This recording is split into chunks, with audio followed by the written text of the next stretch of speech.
Okay, so this next section would be application security or Reg500.8. So I mentioned in our other video that we have to make sure that we have policies, procedures, and guidelines in place in order to ensure security of the applications that we develop in-house.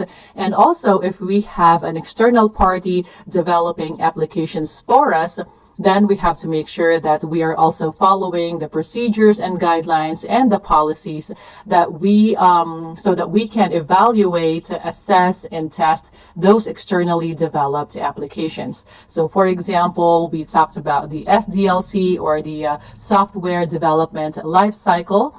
That is going to be the standard that your application developers will adhere to when they develop in-house applications. You can also use that document for when you deal with externally developed applications. So you just gotta include those practices in your processes in that document.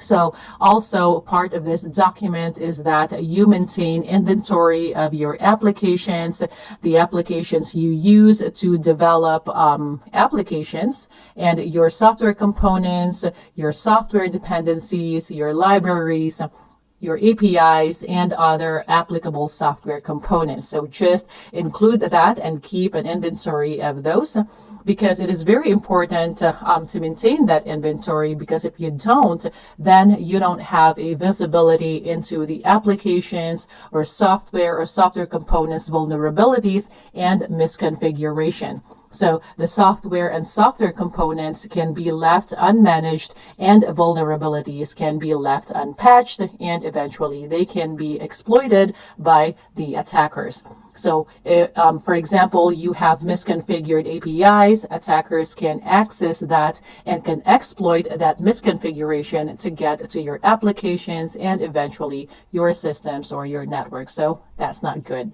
So yeah, that is all for now. I will see you in the next lesson.